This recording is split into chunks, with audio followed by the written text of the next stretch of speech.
Hey guys, Gabe Eltaeb here, Big Man Comics Live. Welcome in, welcome in. We're going to have some fun today. This is page, I'm not sure what, it's like 42 or 43 of the Unstoppable Tyrus up there that I'm inking on my trusty old iPad right here. I have it connected to the computer. But also, I want to just update you guys on what's going on with the publishing. We are working on a marketing distribution deal with something huge. That should be announced soon. My attorney will have that proposal, counter proposal, blah, blah, blah. You're working out the contracts. I won't say anything till the ink is dry. But I think a lot of you can use your imagination, and there's a lot of fun stuff that's going to go on. We're going to make this stuff bigger and better than ever, and I'm just really excited and grateful and thankful that you guys have joined me with this. So, yeah, we have Empyrean Earth Illuminated. Is an awesome sci-fi adventure. That one is basically done. The colors should be done by Friday. Then we start doing lettering and script, lettering and dialogue. I do that myself in Adobe Illustrator. I don't write any dialogue until the art is done. I like to let the whole thing be penciled, inked, and colored. I have an idea of what's going on in the story, a clear script and all that.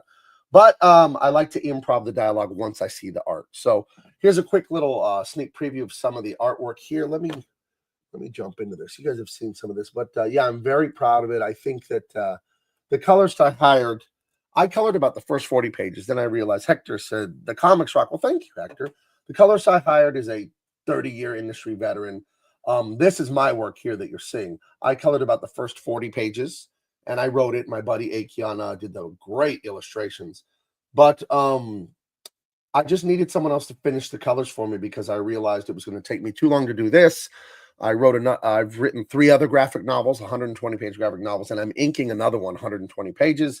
I've got to rewrite the Dean Cain Volume 2. I've got a lot to do, and coloring this would have taken 2 or 3 months. So I hired some help to do it. And but you know, the guys I hired to help me, they're multi-decade veterans working at the highest levels. So obviously it matches my work, you know what I mean? So it's as good as my stuff. I think it's outstanding. Again, this is my work here. But if you like sci-fi, you like action, you like adventure, you like that devil may care smile that Indiana Jones has, in the good Indiana Jones from the 80s. You're going to absolutely love this. There's sneaking around, spy stuff, high-tech things, a little glowing orange AI, buddy. It's really, really fun stuff. You capture that feeling that you had with Luke and Han and Leia and R2 and Darth Vader. I don't know why Disney abandoned that. I mean, I do know why. They wanted to be woke.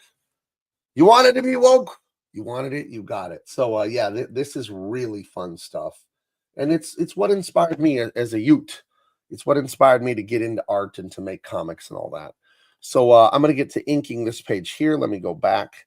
I'm working on, I believe this is page 43. I don't know. It's unimportant currently what that is right there. But let me bring this up here. Okay. Let me position this correctly so that you can see it. Okay, I think that's centered there. So I'm working on the face of this character, Gorgon, right? And I love her design. You know, I looked at some like Tibetan, Mongolian kind of stuff like that when I was coming up with the design, and then passed it off to Akian, the guy that did the pencil, that's doing the pencils for this book. And he took my design and embellished it, and I really love what he did here. Hector says DEI destroys creativity. It destroys society eventually. I mean, let's be honest. That is what it does. That is what it do. So, yeah, we need to stay away from that. But, yeah, DEI, I love that someone said online, DEI didn't earn it. Yeah, it's a fascinating thing. It's ideology for losers and bad people, you know. And the refrain that the woke people always use, when you disagree, they don't have an argument ever. So they always just scream racism, misogyny, and it quit working. The spell is broken. None of us care about being called those things anymore. You know, I haven't cared for long before most. You know, as you know, I spoke out way before most people.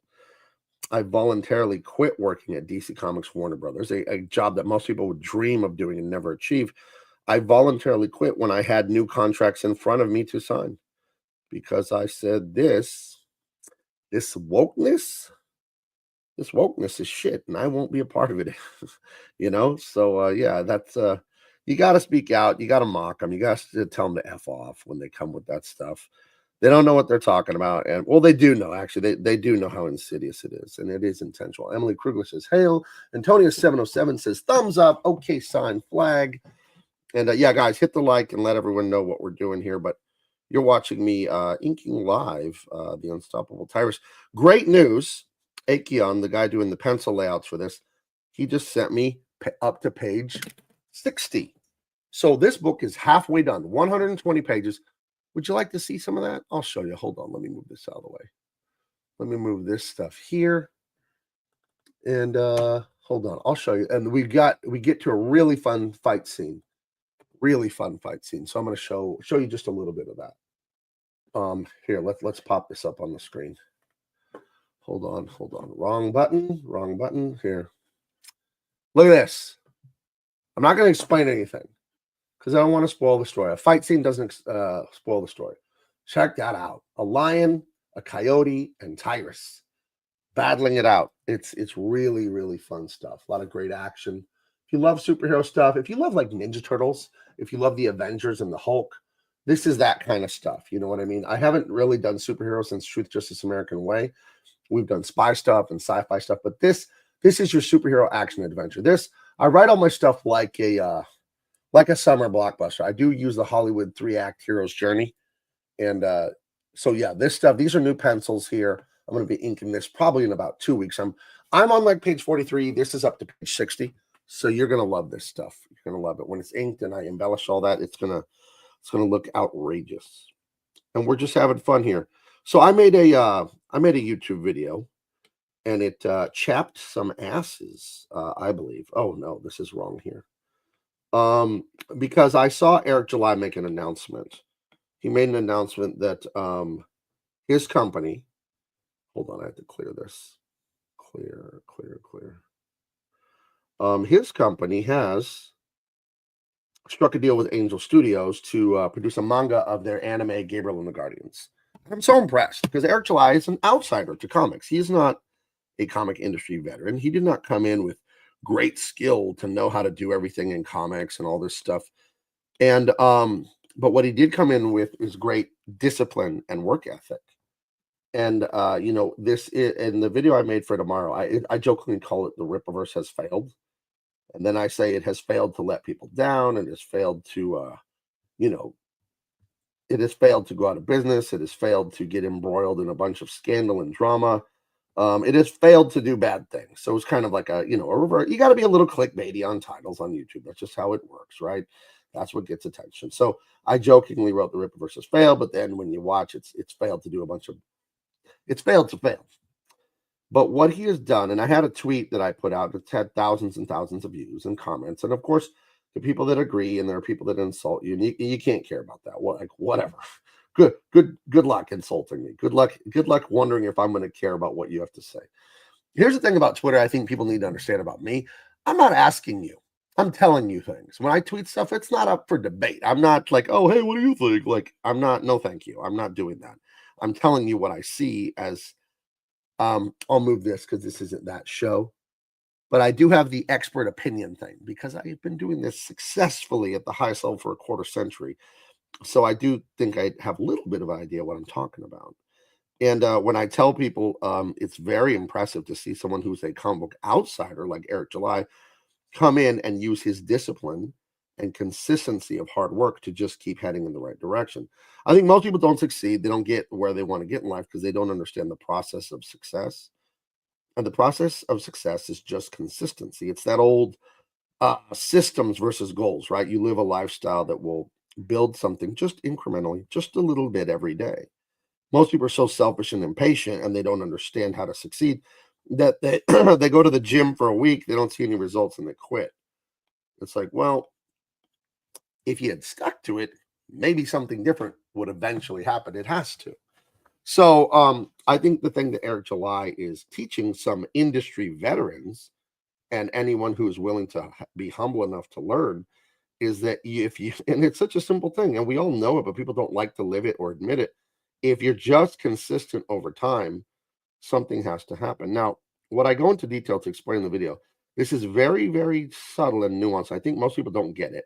And I hope I'm explaining it good enough because this is a fact. This isn't my opinion. You're always being consistent. Say, oh, you got to be consistent to succeed. You're always being consistent. but you might be consistently lazy, consistently shitty, consistently discouraged, consistently quitting one thing and trying another because you're too impatient to wait. Things take years. Great high achieving things, they don't take minutes, they don't take days, they take years. And if you're not willing to be consistent for the long haul, well, then you'll get the results of someone who's inconsistent. So you're consistently inconsistent, right? So just take what Eric July is doing as a great lesson, as a great example of sticking to it despite what people say, despite how it feels, despite setbacks and challenges. There's a great scene in the TV show The Office where Michael Scott, the really funny, like kind of dorky guy, he starts his own paper company to distribute paper, right? Industrial paper company, and he has a name, the Michael Scott Paper Company, and he has a few different names for companies. And he points out, someone says that it's not going to work, and don't do this and don't do that, and he calls it the Michael Scott Paper Company because his name is Michael. And then they're telling him how it's going to fail and this and that, and they're arguing, and they go, Michael, and he goes, that's another one. And he's saying that's another name for another company. In case the Michael Scott Paper Company fails, he'll just start another company called Michael. That'll be the name of the new company. And it's a funny joke, and I didn't do it justice. But the point is, as I've told you guys many times, there's no such thing as failure. There's only quitting. That's actual failure, is quitting. But if you are consistent over time, you're guaranteed to get something out of it. Now, you can't just do the same thing over time. You have to consistently work hard, consistently learn, consistently adapt. You have to be tenacious. It's a jungle out there. It's a war zone to succeed. It is. Human beings did not ever stop going to war over resources. We just do it with business degrees and bank accounts and marketing and shipping containers now. We don't do it with torches and axes and raiding people's villages. We don't do it that way anymore. But make no mistake, that is what we are doing. This is a competition. There are wars, there are alliances, there are betrayals, and it is no different than the old days of plunder and pillage. It is no different. This is human nature, and it'll never change. So, if you want to be lazy and cowardly and sad sack and feeling sorry for yourself, feeling jealous of people who've succeeded, then you will get the results that come from that. That's what you will get. You absolutely will get that. There's no way around it. So, be advised that these are not my opinions. These are facts that I've observed over a quarter century of doing this stuff. So, working on a goat. It's a very interesting character. His silhouette's very interesting. His name is Cormac, and yes, he's named after my favorite American author, Cormac McCarthy. My favorite book being Blood Meridian. If you've never read Cormac McCarthy, it's savage as hell. If you've ever seen the movie The Road, that's Cormac McCarthy. He wrote that. No Country for Old Men.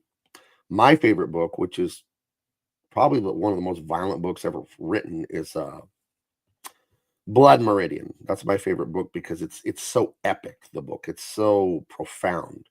But I don't think he's ever written a bad book. I think all of his work is masterful, Cormac McCarthy. He just died, I think 2 years ago he passed. But yeah, he was in his 80s. He was just an amazing author. An intellectual of sorts, I'm sure, but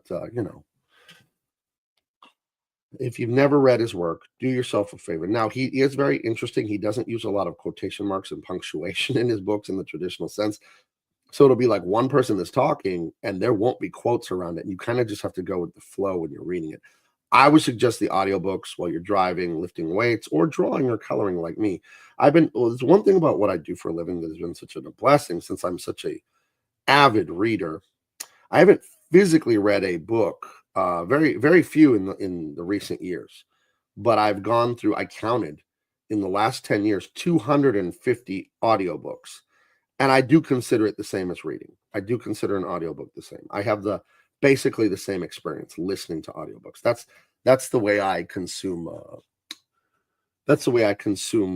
literature now, is through audiobooks, through audible.com. The Woke Breaker. DEI is awesome. Destroy equity infection. Yeah, I'm down with that. It lost. I think wokeness and leftism, they lost. Now they'll regroup and reattack and try and. I saw today Viktor Orban, isn't he the prime minister of Turkey? I could be wrong about that. He said that now that Elon and Trump have smashed the USA, that big scam where our own money was being used to basically try and destroy us, those people were running to Brussels over, Belgium, and trying to set up USAID over there and get funding to do their commie bullshit over there. And Viktor Orban is like, no way, we're not falling for it a second time with this stuff. I talked to a friend of mine who lives in France, and he said, the USAID thing, we have the same things in France. He's like, no money for French people, but we've got, 9 billion for Algeria and this, that, and the other.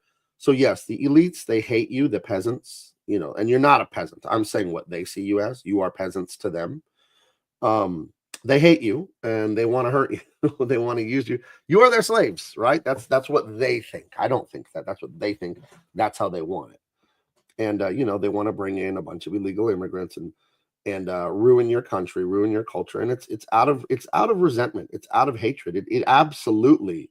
I always tell my wife the misery that the pain is the point. That they love that. They love that this bothers you. They love that it hurts you when they tear down a statue or try to get rid of Christmas or just try to destroy your culture. It is about the cruelty. It absolutely is.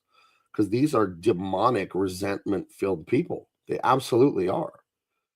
Everything that's good and holy, everything that's established and bled and died for, they want to destroy it out of resentment for you.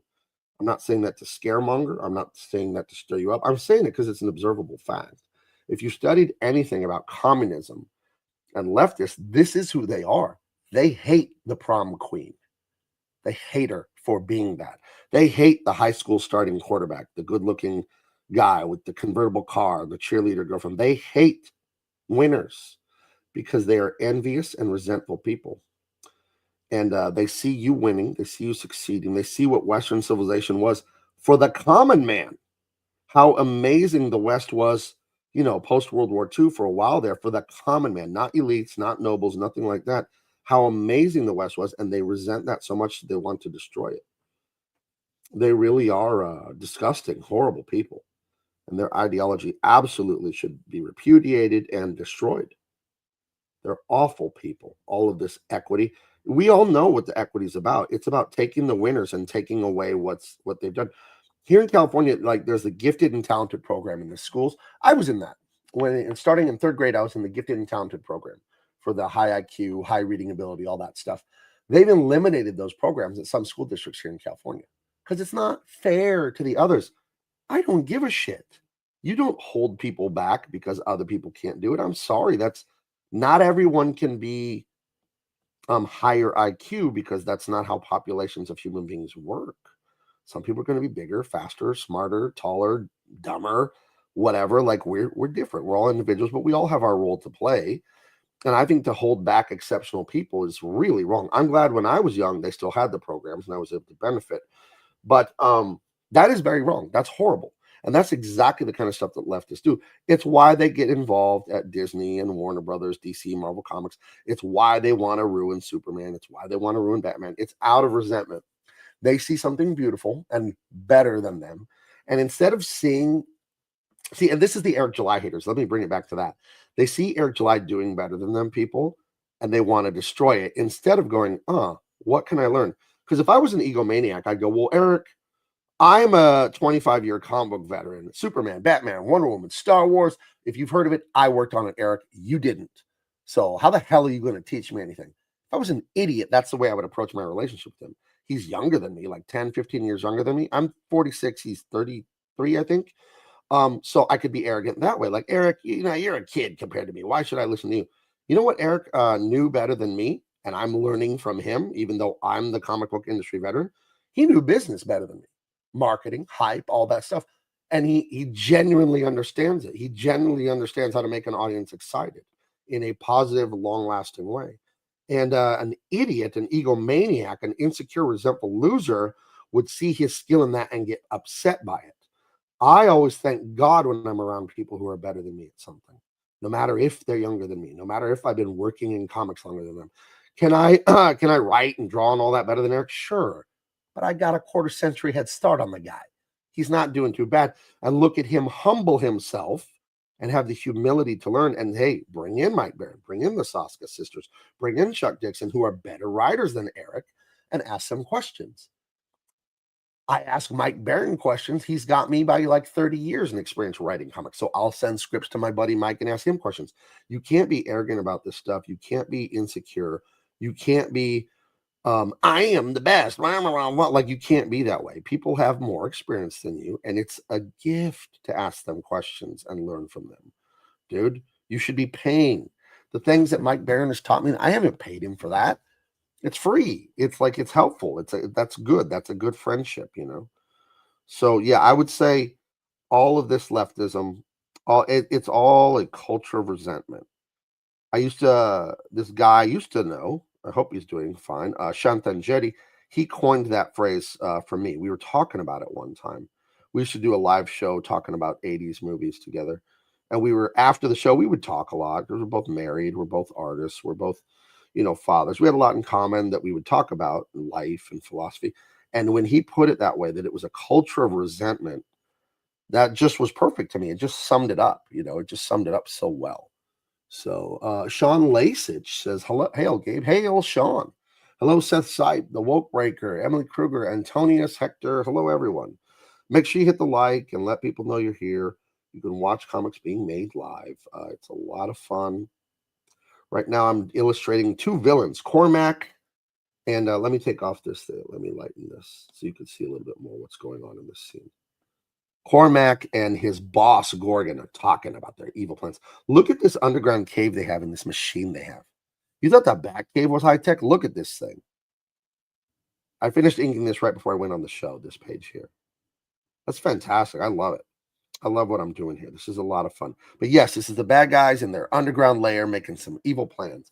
We're just having fun. The main thing I'm doing with these books and why you should be so excited, I am so excited about these books, is because it's a return to form for books that are just fun. We're not doing agenda. We're not. Do I have a message? Of course I have a message, but it's a neutral message. It's about bravery, honor, thrilling excitement, love. It's about all the good things that humans should have, and that should not be left or right wing. You better not think that bravery, love, and honesty is left or right wing, right? I mean, I don't want to get into divisive things like that in my work here. When I speak politically to you guys, when I just speak here, that's me talking. That's just me, everyday me. When I'm making entertainment for you guys, I don't want to ostracize someone just because they may be a libertarian or they may be a Democrat, they may be this, they may be that. I want it to be for everyone who's a human being and loves adventure, So that's what we're doing here. And who doesn't love a good adventure, right? Everyone loves that. Everyone loves a thrilling story about the strength of the human spirit, right? So that's what we're doing here. Seth Sipe says, dope. Well, thank you. Thank you. Yeah, it's funny. I'll be drawing this stuff and it'll be so detailed and so much work for some of this stuff. And I'm like, I'll joke with my wife when I'm working on it because it's a lot of work. And, I'll tell her, who the hell wrote this? Because you got to remember, when you write something, it's a few seconds to write it. You sit there and draw it. It can take you all day it can literally, that's a word we're all saying way too much nowadays. It can literally take you all day to draw something that took you seconds to write. A 37-story flying aircraft carrier powered by weasels pedaling bicycle pedals to give it steam power is flanked by an armada of flying jellyfish warriors that each have an orc shaman sitting on a saddle on the back. This is a double-page spread. There's a lightning storm and an asteroid field in the background. An opposing army of mechanized, what do we want to say? Mechanized dinosaur warriors are flying in towards them. That took 30 seconds to just kind of improv that. You can sort of see it in your head, a giant air battle between these weird armies.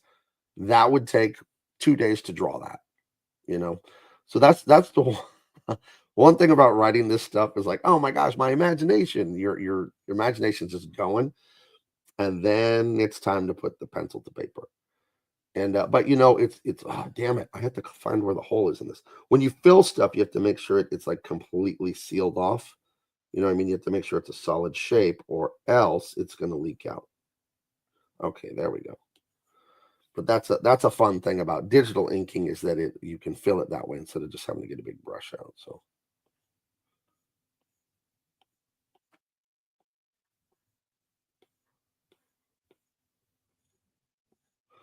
there's something very therapeutic and relaxing about doing the inks. But I want to know what you guys think about what I was saying about consistency over time. Because to me, it's such a basic idea. It's something I've always understood since I was a small child. It was naturally wired into me to understand consistency over time to achieve anything. And I see Eric July has that mastered. And I do wonder if it was just genetic for him, like it was for me, or is it something he really honed in sports? Because remember, he was a Division 1 athlete. He ran track at, was it Texas A&M or one of those universities in Texas? And football is a giant part of my life. I played football, a very successful program in high school here in Southern California, where we have, I think Texas, Florida, and California have the best, highest level competitive football in the nation. And I played at a school that won the championship twice when I went there. And I wasn't some great all-star player, but I bled, I fought, I lifted weights. I was there, and it really did so much for me mentally to teach me about work ethic and determination and bravery and all this stuff. Because football, it's not a complex game.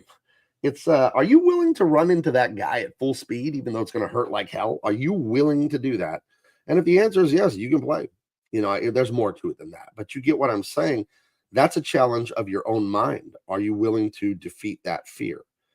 As they say in the great novels, Dune, one of the greatest sci-fi of all time, Warhammer and Star Wars and a lot of other things can thank Dune for a lot of their material and inspiration, by the way. Fear is the mind killer, right? And you have to overcome fear. I'm a Christian, and the commandment most in the Bible, more than anything, over near 400 times. I didn't count it. People have. Fear not. Fear is reverse faith. Fear is evil faith. Fear is saying God can't do it. Fear is saying that evil will win. That's what fear is. And then fear makes you give in to evil things. When you do sins that are like pleasure, like, overeating or drinking or, horrible things, that's fear based, right? This is a theory I've come up with on my own. You say, well, what is the fear? You're trying to have fun drinking and boozing and carousing. The fear is, this might not make sense. If I don't do this, XYZ, whatever it is, if I don't do this evil, pleasurable thing, then I will be miserable. That's the fear. So I think even doing like instant gratification, hedonistic stuff is actually a fear-based action. Could be wrong about that, but that's what I believe. My wife says that she thinks it's 365 times fear not.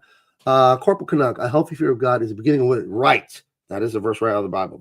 The fear of the Lord is the beginning of wisdom. I think I talked to my wife about that a lot. I think most people don't fear God at all. I don't know how you couldn't, but they don't. And yeah, the fear of the Lord is the beginning of wisdom. Now, this isn't some Bible sermon. I'm not trying to do that to you guys.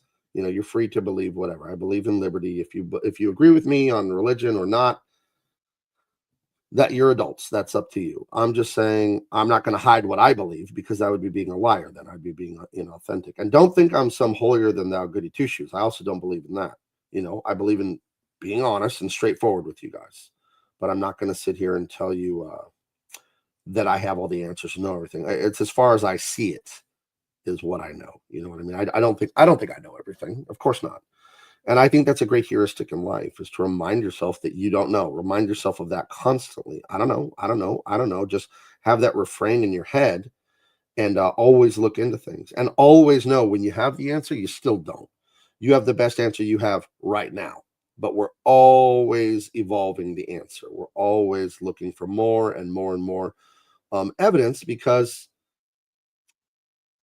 we can never truly know. You do have to take things on faith eventually, that it comes to that point, like, well, I choose to believe this, and that's okay. Faith is a normal part of life. And whether you know it or not, we all have faith. You all have, most of what we believe is faith. The fact that you believe that I'm real and I'm really talking to you right now, that's faith. You think so. It looks like it. I could be a hologram. I could be an AI, right? I could be running a. There could be no me, right? This could all be a fake CGI thing. It could. It's very unlikely, but you get what I'm saying. Even the most mundane things, we take it on faith. So there's faith is not weakness. Some people say it's stupid and oh, you're religious, so you just believe in the invisible sky, whatever. And it's like, no, faith isn't dumb. Faith is brave. You know what I mean? If you've studied it and looked into it and you're not just giving yourself nonsense to believe to cope with what you already want to believe, but if you've actually done some research and done some challenging of your beliefs and you've come to some conclusions, and yeah, faith is brave. You have to step out in faith for sure, so Zion one, that's awesome. Is worthy of praise. Faith, yeah, absolutely, man. But I want to know what you guys want to see more of. Some of you came in here late. I was showing off the artwork for Empyrean. I couldn't be more excited about that. It's the best sci-fi thing, not even comic, like movie, TV, whatever. It's the best sci-fi thing to be done in ages, Empyrean, what we've done here. We've been blessed. It's really exciting. It's heartfelt, but it's most of all, it's thrilling and gorgeous. The artwork, it's gorgeous. If you want to see it, maybe I'll pull it up again. If anyone wants to see the artwork for Empyrean, which should be done by Friday, the colors, and then I'll letter it. I should be done with the whole book by mid-March, like ready to send the file to the printer. That's my current schedule. I don't know if I'll hit that. We'll crowdfund it very soon. Some very big announcements of how we're crowdfunding it that you're going to be thrilled with. Let me see this. But yeah, if you want to see the Empyrean stuff, just put a 1 in the chat and I'll bring it back up. But for now, I'm going to keep inking this Tyrus page. But yeah, we've gotten to a really fun scene in Tyrus. I'm only on page 43 inking, but Acheon sent me pencils up to 60. And I'm thrilled because 50 through 60 is this amazing going into this mysterious cave. I'm not going to spoil the story. And getting into this huge fight with these mana beasts. I don't call them mutants in my work. They're mana beasts, which I think is a really fun name that I came up with. I could see it being used for action figures or something. Oh no, the mana beasts are attacking. Yes, it's a portmanteau of man and beast. Portmanteau, there's a word, huh?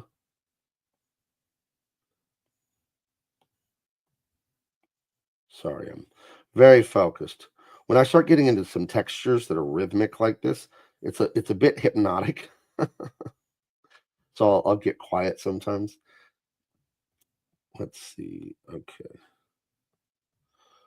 Let's see. Here we are. Now let's crank this back to black from gray. Yeah, there we go. Grifter drawer indeed. Yeah, not yeah. The whole grifter thing is funny to me. That's an accusation that people get when they're involved in just trying to make some good stuff, just trying to be part of the culture. I think, one thing the right, the conservatives, and you don't even have to be right or conservative, but just anti-woke have done is well, mostly the right, though, let's be honest about it, is abandon the arts. They've abandoned the arts. And I ask people who are anti-woke and conservative, do you have Disney Plus and all that? And they're like, yeah. Do you have Netflix? Like, yeah. And I'm kind of like, well, what are you doing? You hate this stuff.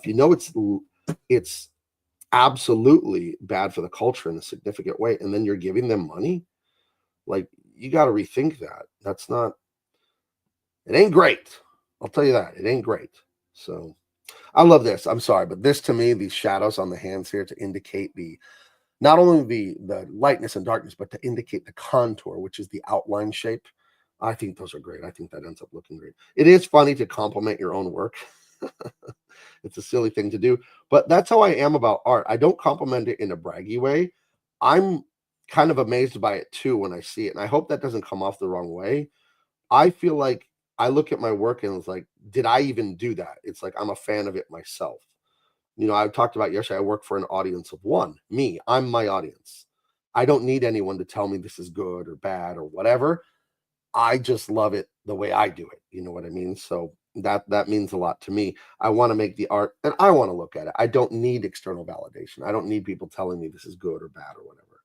So see, this is the kind of thing I'm talking about. When the guy has a really complex texture, you're like, oh God, it looks cool, but it's like, who the hell came up with this? And then you're like, you look in the mirror and go, why did you do this to me? That's how I feel when I'm working on really detailed pages. It's like, who the hell wrote this? That there's a computer and there's an army of mutants and there's this and there's that and the other. And it's like, oh, yeah, I wrote this. But you have to. You have to do it. There's no point in doing things halfway. We could do mundane things. We could do boring things. We could do boring designs of characters and monsters and vehicles. Why, though? Why do that? Push, push. Find what are the limits? How far can I go? How much art skill do I have? Like, how far can I push this? There's no point in going halfway. That doesn't make any sense to me, and people who know me know that I'm that way. I'm not extreme or something, but like if I'm going to do something, I want to do it. And if we can't find the way to do it the biggest, the best, I don't want to do it then. I'd rather like find a way to do something else. But even in small things, it don't matter. I'm that way. Like, oh, if I'm gonna eat spicy food, well, then I'm gonna order the hottest pepper you could find in the world off of Amazon and try and eat that. I'm not sure why I'm this way. I do think it's a good thing. I do think it's good to like push and push and push. But it's like comics. I was never going to be like, oh, I'll just work at IDW and Dark Horse and the smaller companies. Nothing wrong with those companies. I did plenty of great work with them, met great people that worked there. But it's like, no, I'm going to work on Star Wars and Superman and Batman. I'm going to work on the biggest stuff because I can achieve that. So to me, it's like, yeah, we do go all the way. We do see how far we can go. And I think that comes from, the upbringing I had with my grandpa, my dad, and all that. But, also I talked to you guys about sports. Football, that's a big thing in football is like, what are your limits? How far can you go? I remember in high school, if you could lift a certain amount of weight on certain exercises, you got a t-shirt, and I cherish those, and I have them to this day. And I remember, I still get chills kind of thinking about it. There's a hang clean, which you bend over, you're standing, you bend over, you pick up the bar with two hands, and you flick it, and you get it up to your chin. And if you could do 235 pounds on that, you would get the shirt. But what the coach did to make it so fantastic, oh, Diesel's there. Hey, Diesel, good to see you, friend. Is he would stop the entire weight room. So you have about 55, 60 teenage boys all doing their workouts and lifting for the day. And then coach is like, hey, everyone stop. Eltaeb's going to try for the hang clean. And then everybody starts clapping and screaming, going to that trance that men go into when they're like, hoo, hoo, hoo. And when everyone starts going crazy and frothing and jumping and you do it. And you never felt more alive. And it's like I learned there, and I learned working for my grandpa's business, a blue collar thing. I learned at that, like, it's glorious to push yourself to the max. Like, why wouldn't you? And every one of you listening, I don't know what you do for a living. I don't know how your life is going, and I don't judge you at all. But I'll just tell you, whatever you're doing, there's another gear. I remember I talked to my son, and my son is in his mid-20s, and he's so impressive and successful. But a couple years back, he was door dashing, and he had gotten out of college, and he'd done some stuff and this and that, and he was doing good at the door dashing. But it's like, hey, man, what are you doing? Is what I confronted him one day. I was nice. I said, you see me, you see what I do, you see what I've achieved, where I came from, dirt broke, and a parent at 18 years old myself. God has blessed me. But I said, you see your mom, high achieving, got to the top of her profession and all that. And I told him the words I just told you guys. There's another gear, and I expect to see it out of you. And boom, he's got an amazing career. Like, I can't even tell you what he's up to now is so impressive, especially for his age, the way he's doing it. And it's like, wow, he went from, kind of drifting, maybe figure it out, this and that, to he just got a little kick in the ass from me saying, there's another gear, buddy. Don't leave it like this. There's so much you're leaving on the table. So, brainwashed Denver Donkey fan, whatever, dude. The Broncos are going to mop up the Raiders again this coming year. They just did. Which brush do you use in Procreate? I'll show it to you right here. You can get it. Go find Clayton Henry. He's a comic book artist. He's all over, Instagram, Twitter, everywhere. Clayton Henry. You see that Clayton Henry ink bleed? That's it. That's what I use for everything. I use one brush because I don't want this to look digital. I want it to look like real ink. If you start using all their, brick texture and chains and they have all these textures, it'll look digital. I don't want people to know that this is digital, not because I'm trying to hide anything, but I love the aesthetic of real ink, and I want it to look that way because typically when I draw comics, I have drawn them with real pen and ink. This is a unused cover for the Tyrus comic book. I'm going to redo it. I have a new idea, and I have plenty of months to get it done, so I'm going to redo it. But I use the Clayton Henry ink bleed It's right there. It was $5 off of his Gumroad. That's the only brush I use. I use one other brush. I made this one. It's leaves. If I'm going to do a tree, I have this thing. The harder you push, the bigger these get, and then you can do little ones. And this is no different than just going like this by hand. Tap, tap, tap, tap, tap, tap. It just saves time. So when I do trees and bushes, I'll use that thing if they're in shadows like that. But otherwise, I just use Clayton Henry's ink bleed brush. It's a fantastic brush. Oh, I got a super chat in here. Let's see this. Zion1 for $10 says, sorry I didn't get to this sooner. He didn't say nothing. But we say thank you. And always on this show, when you send in the money, you get the booty. Hold on. Shake, shake, shake. Shake, shake, shake. Shake your booty. Shake your booty. There you go. That's what you get. If you would like Van Damme to shake his butt at you, adults only, throw those $10 up on the stage. All right, guys. And yeah, I don't know. That's just something we came up with like 2-3 years ago on this show. And yeah, if you throw the money up there, then we get Van Damme to dance. My daughter made that edit for me. My daughter's very funny. She's a stand-up comedian. I used to watch Saturday Night Live like 15 years ago, and she watched it with me a few times, and she liked it. And I got her into. She was, a lot of kids, they have trouble in high schools, grades or social, whatever. She had a tough time for a while there, and I thought, you know what? You need something. What I was telling you about football and how football, I needed it. My parents were divorced. I never really saw my dad much. And you need something. You need hard work, because what hard work gives you the chance to do is to challenge yourself and to see how great you can be.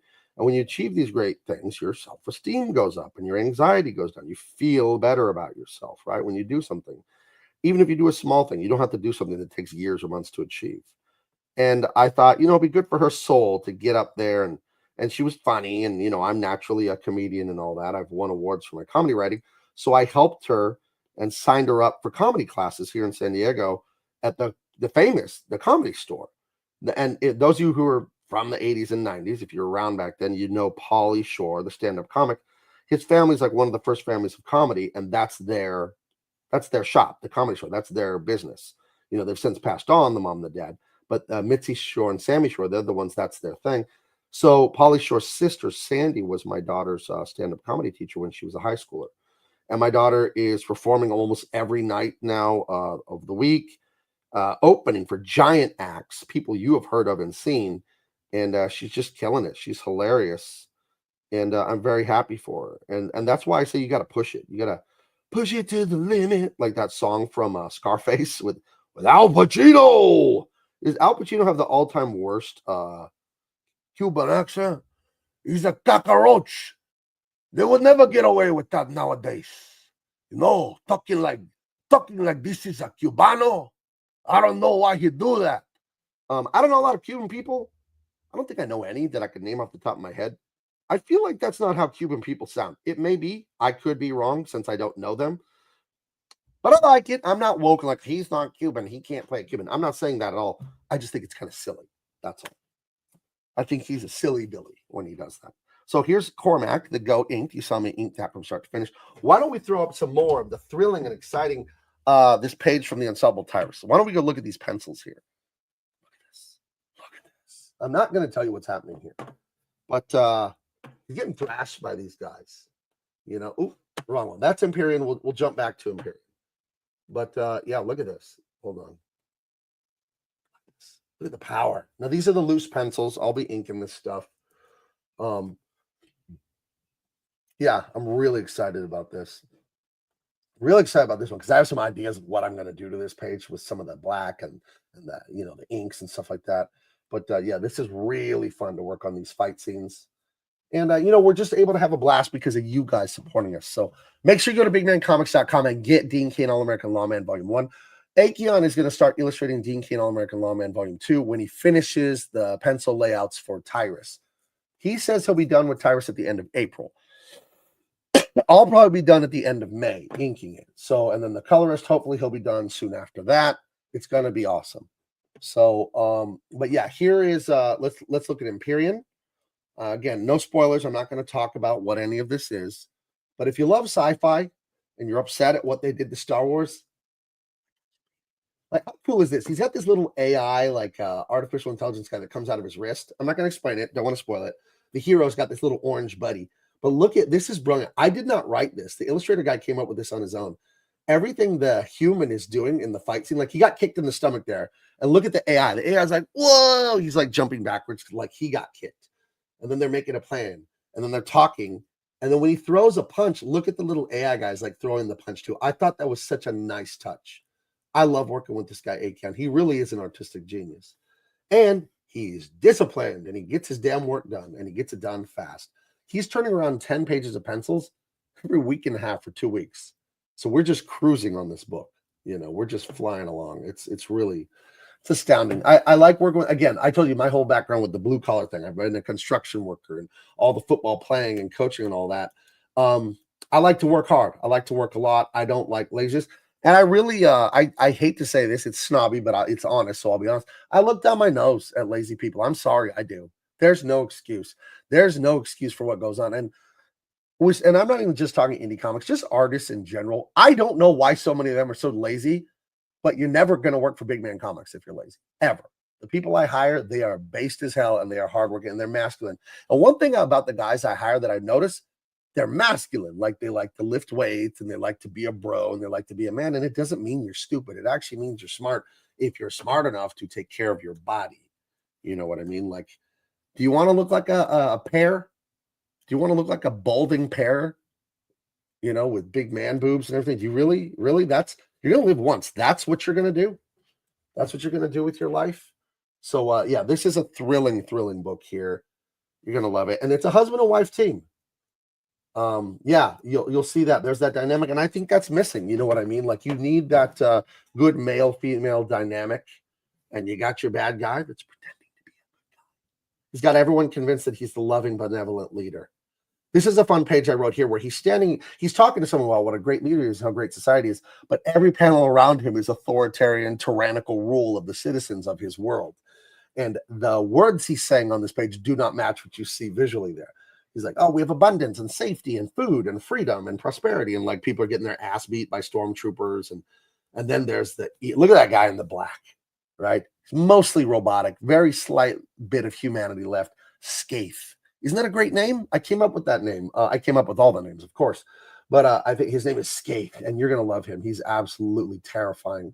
And yeah, Empyrean, you're going to be able to order this soon, and it'll be done. So you won't order it, and then when the next person is president, I'll ship it to you. We don't do that. That's not congruent with my beliefs. The whole thing I told you about my grandfather, my dad, being a football player and coach.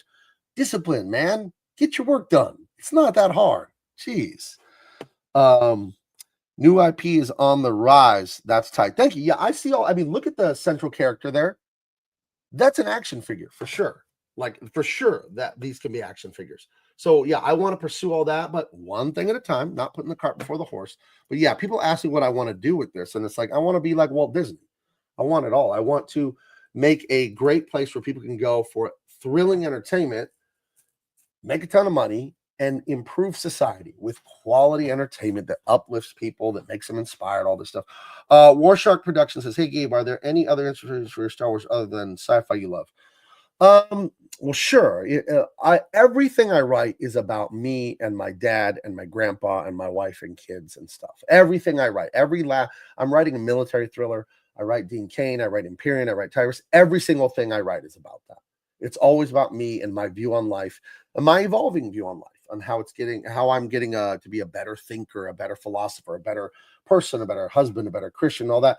It's my ideas about what I think is important. So I pour that into this every time. You know, I make a lot of statements about what I believe, and I ask a lot of questions too. So it's kind of like I'm out loud, like, what is life? How does it work? How do I be the best man I can be? That's the biggest inspiration. So whether it's sci-fi, whether it's Western, that really doesn't matter. To me, those are just that's the icing on top. That's the fun vehicle. It's like I like frosting, and I feel like cake is fine. The bread part of the cake is fine, but really the bread is just a delivery system for frosting. Okay, so the sci-fi, the Western, the crime, the romance, the whatever, the horror, whatever I write, it's really just the delivery system for my beliefs about life, and I hope to entertain you with my beliefs.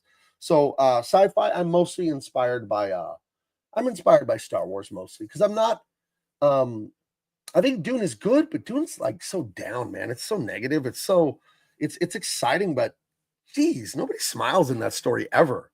You got Han Solo, that great smile, that great. It's like that's what, and I put that into this work. There's some really fun stuff that feels like that. That Spielbergian George Lucas thing that just feels great. I put that in here. I make sure we have a laugh. Now, what I don't do is the Marvel Cinematic Universe laugh a minute, where it's just like rude, insulting, condescending kind of humor every 2 seconds. I don't do that. I hate that. I think it's bad humor. I think it's mean spirited. I don't add that, but yeah, I do put the correct amount of humor in my opinion. Oh, it's 11:55. I guess I'm gonna go. I will ink the Gabella. It's the space between your eyes and her forehead and the gem on her forehead. But it's time for me to go, friends. Guys, tune in tomorrow, Big Man Comics Live, every day, 11 to noon. 11 to noon Pacific.